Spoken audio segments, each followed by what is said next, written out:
Le Congo ne tombera jamais.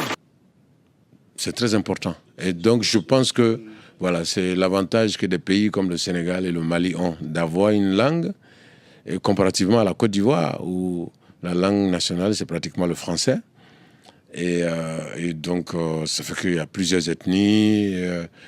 Et donc, dès qu'il y a une ethnie qui va au pouvoir, ça devient des problèmes de clans, etc. Et je pense que c'est comme ça dans beaucoup de pays d'Afrique.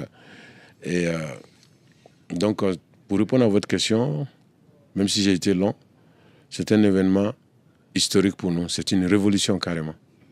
On espère sans doute aussi que la France comprenne un peu davantage que cette révolution, elle ne s'est pas faite avec elle déjà, et que ça puisse aussi peut-être l'amener à réfléchir sur ce type de relation qu'elle a entretenu et qu'elle entretient encore, parce qu'on l'a vu au Niger, mais aussi dans les autres pays, c'est compliqué en ce moment.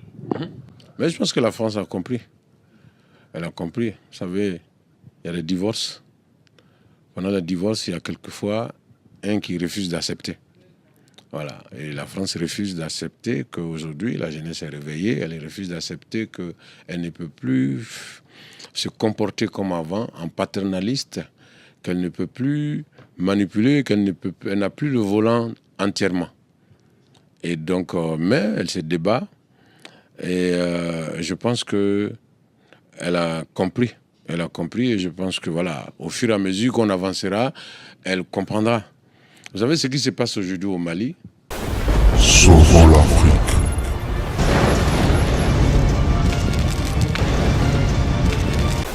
Sauvons l'Afrique.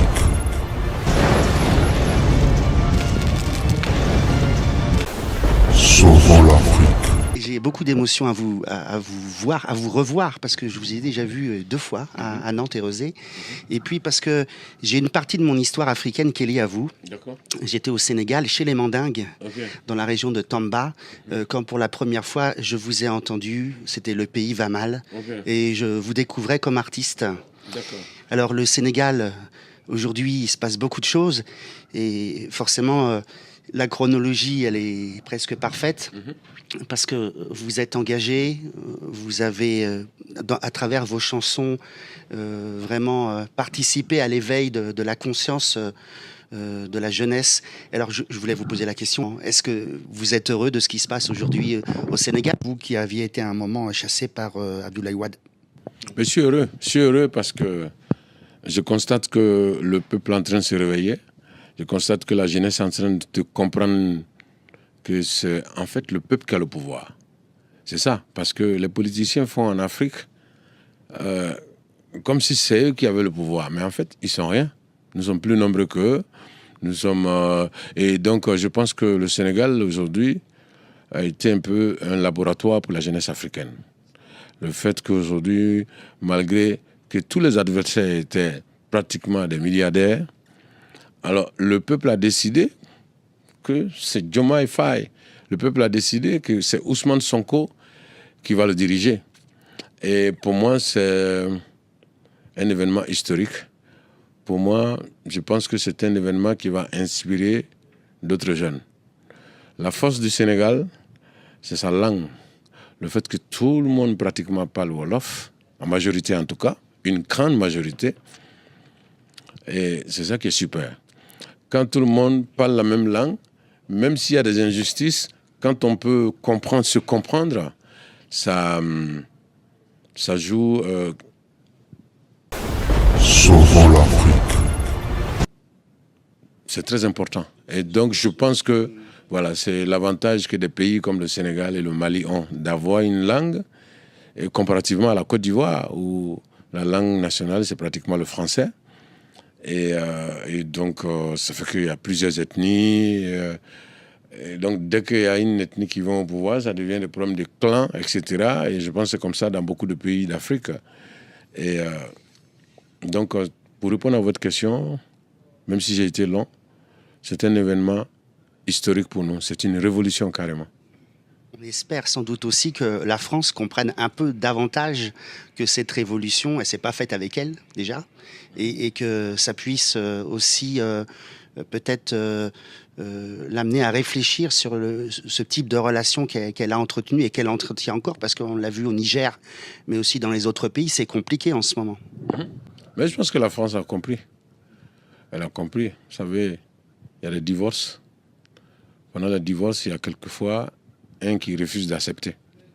Voilà. Et la France refuse d'accepter qu'aujourd'hui, la jeunesse est réveillée. Elle refuse d'accepter qu'elle ne peut plus se comporter comme avant, en paternaliste, qu'elle ne peut plus manipuler, qu'elle n'a plus le volant entièrement.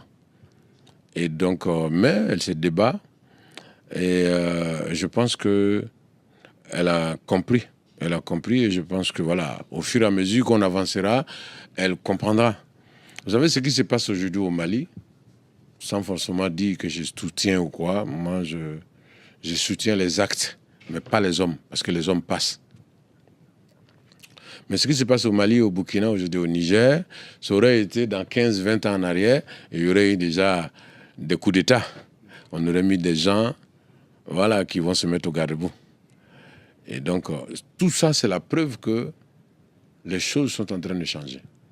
Maintenant, comment mettre toutes ces forces ensemble? C'est le travail qui doit être fait. Et je pense qu'un civil anti-système arrivé au pouvoir au Sénégal peut éventuellement jouer ce rôle de rapprochement. Voilà. Parce que Ousmane Sonko est populaire au Sénégal, mais je pense que il est très populaire aussi dans le reste de l'Afrique. Il va inspirer. Les Y en a marre. Sauvons l'Afrique. Il y a une chanson que vous avez composée, Y en a marre, qui a inspiré d'ailleurs au Sénégal et ailleurs les mouvements Y en a marre, puisque ça a été assez panafricain. Vous pensez, oui, qu'il a cette capacité aussi à inspirer l'autre jeunesse, enfin la jeunesse africaine dans d'autres pays? Je pense que c'est un homme inspirant. Je vais vous donner un exemple.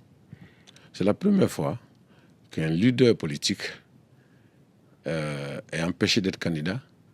Et au lieu de laisser les enfants des gens aller se suicider, parce que s'il voulait forcer, les gens allaient descendre dans les rues, ça allait faire encore plus de morts. Et voilà un monsieur qui dit, bon, moi, ma candidature n'est pas importante. On va positionner quelqu'un d'autre. C'est la première fois. On a vu combien de morts il y a eu en Côte d'Ivoire pour Alassane Ouattara et Laurent Gbagbo. On a vu combien il y a eu de morts au Kenya à cause de Raila Odinga. Combien de morts il y a eu. Voilà. Et donc, c'est un homme inspirant. Je pense que c'est la première fois que moi je vois ça. Et donc, je pense que ça va inspirer beaucoup, beaucoup de personnes. Aujourd'hui, il a été d'une largeur d'esprit incroyable. Et le résultat est là aujourd'hui.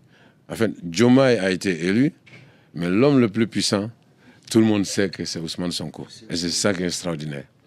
Alors, Tiken, est-ce que vous pensiez pouvoir assister à ça? Parce que les derniers signes n'étaient pas forcément encourageants. Est-ce que vous pensiez, vous, de votre vivant, avoir la chance de vivre cette révolution, comme vous le dites? Parce que si ce n'est pas encore perçu peut-être par beaucoup de gens comme ça l'est peut-être au même titre que Sankara a pu à un moment donné être inspirant aussi, mais dans un contexte différent où on ne pouvait pas autant partager aussi et éveiller les populations.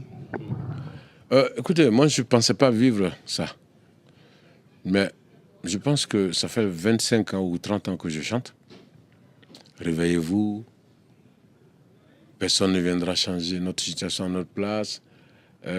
Justice, égalité, etc. Effectivement, les gens me trouvaient courageux, mais peut-être qu'il y en a qui n'y croyaient pas. Et aujourd'hui, notre combat, je dis notre combat parce que je ne suis pas le seul régleman, je ne suis pas non plus le seul leader d'opinion qui a défendu l'Afrique pendant des décennies. Notre combat a été renforcé par les réseaux sociaux.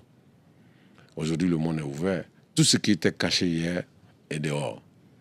Donc, même les politiques qui manipulaient la nuit, même la nuit dans Sauvons l'Afrique. l'obscurité, ils sont obligés de se cacher. Et donc, ça fait que cela a accéléré un peu le travail que je voulais faire. Réveiller l'Afrique. Et donc, aujourd'hui, je vois qu'on avance doucement. Et c'est après toute cette période que la jeunesse va se dire, mais pourquoi on se bat entre nous? Pourquoi on se bat contre nos frères? Pourquoi on ne se met pas ensemble pour être comme les Américains ou pour être comme les Européens? Je pense qu'on va arriver à cette étape-là. Mais ça ne serait pas maintenant. Peut-être que ça ne sera pas de mon vivant. Mais je pense que cela va arriver. Parce qu'il n'y a pas de raison. Vous savez, quand je compare l'âge de la France, stable, démocratique, vous voyez, toutes les étapes qu'il y a eu avant pour arriver là, des têtes des rois qui ont été coupées, voilà, malgré que le général de Gaulle a été un héros pour la France, mais à un moment, en 1968, les jeunes se lèvent contre lui, etc. Donc, il y a eu des étapes. Et nous, sortant de 400 ans d'esclavage, de plusieurs décennies de colonisation, mais il nous faut du temps. Et donc, ça fait seulement 60 ans que nos États existent en tant que pays. Et donc, il faut du temps. Moi, je suis convaincu que quand on va atteindre 100 ans d'indépendance ou 50 ans d'indépendance, on sera très très loin. Et puis, ce qui est extraordinaire, c'est que l'Afrique, c'est le continent où tout reste à faire. Et les autres pays, tout a été fait. Ils sont obligés de passer maintenant par les nouvelles technologies, sinon tout a été fait. Donc là-bas, c'est l'avenir.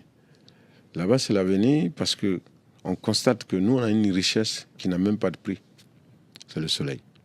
Quand il fait beau ici, je vois la joie. Les gens sont heureux.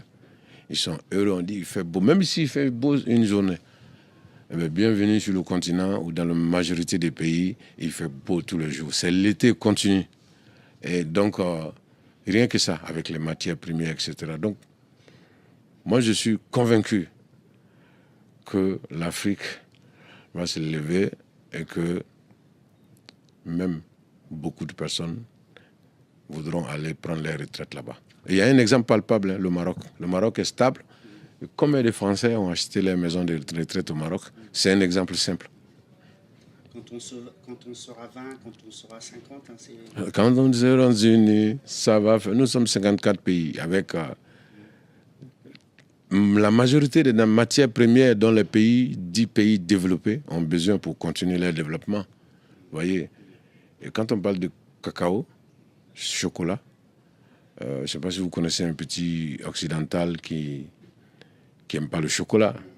Voilà. Et tout le monde aime le chocolat. Alors la Côte d'Ivoire produit 45%.